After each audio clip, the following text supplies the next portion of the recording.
Olá pessoal, saudações musicais! Você já deve ter ouvido falar que a afinação que utilizamos hoje não é a mesma utilizada ao longo dos tempos. Já deve ter ouvido falar também que um dos personagens mais importantes da afinação temperada foi Johann Sebastian Bach. Talvez ouviu ainda que ele tenha sido o inventor da música temperada.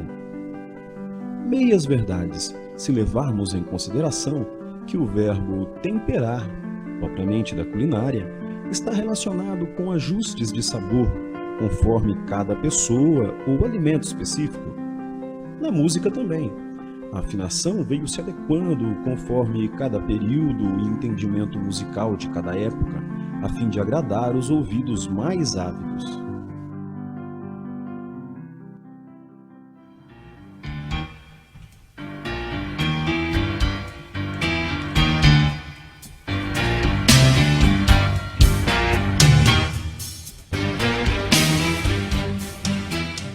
O principal nome de relevância para um sistema de afinação musical foi Pitágoras, aquele matemático grego dos triângulos que observou que a soma do quadrado dos catetos era igual ao quadrado da hipotenusa. Exatamente este Pitágoras observou também as relações físicas do som. Ele construiu um instrumento que conhecemos hoje como monocórdio, basicamente um cavalete com uma régua sobre a qual era esticada uma única corda, que por sua vez, ao ser tocada, gerava um som. Observou que se tocasse esta corda ao meio, o som era exatamente uma oitava acima.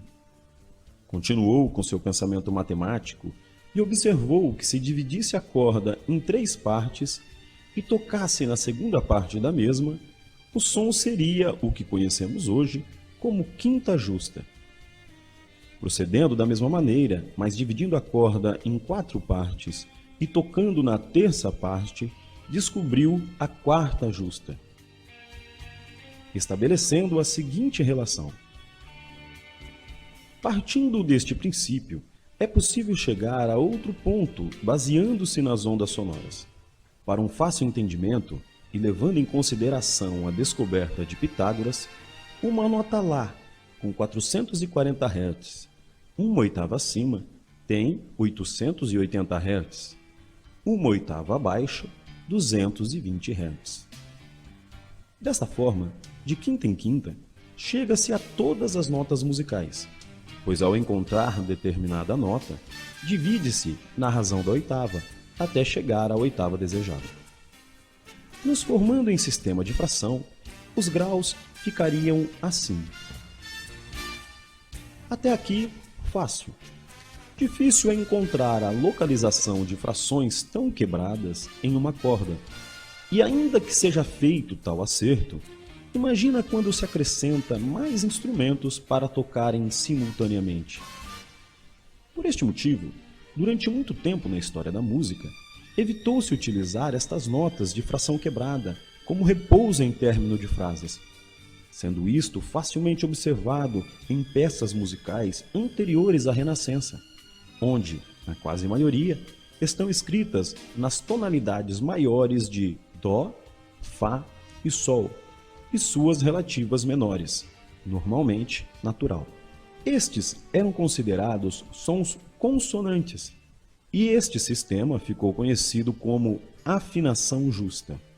Com o passar do tempo, modificou-se a afinação para dar maior liberdade e segurança para as notas dissonantes serem trabalhadas de igual modo. Para isto, pequenos ajustes foram feitos à terça, sexta e sétima, que agora ficaram na seguinte proporção da corda. Ainda assim, havia muita resistência em relação a estes graus da escala, devendo ser evitados por motivos reais de afinação. Para um melhor entendimento, façamos um exercício simples de matemática, considerando estarmos em Lá maior e a tônica vibrando em 440 Hz e sobrepondo, a partir da fundamental, de terça em terça.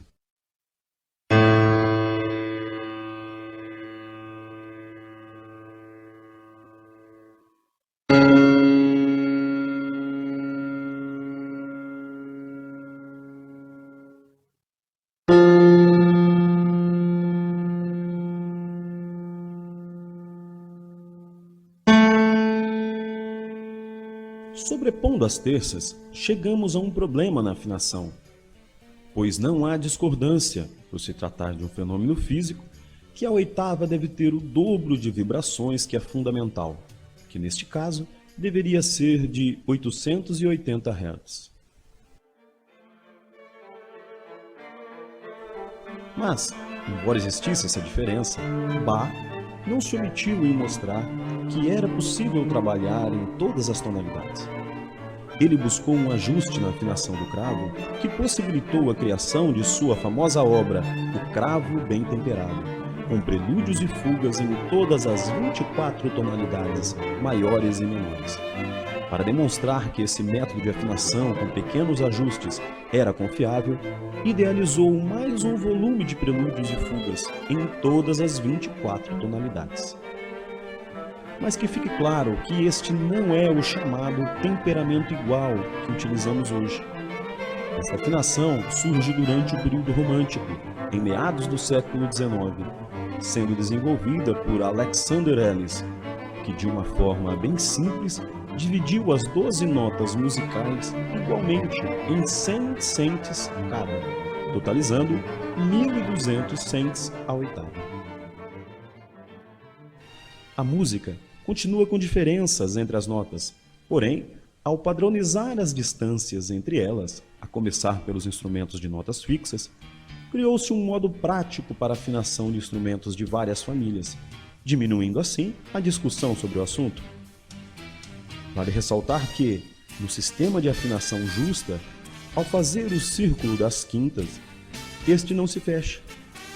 Já o sistema de temperamento igual, o círculo se fecha corretamente. Se você deseja saber mais sobre afinação, faça uma visita ao canal Harmonia Necessária e assista aos vídeos Noção de Intervalo 1 e 2.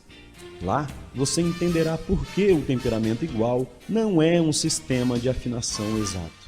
Se você quer aprender também um pouco mais sobre teoria e história da música, visite o blog do Gesiel.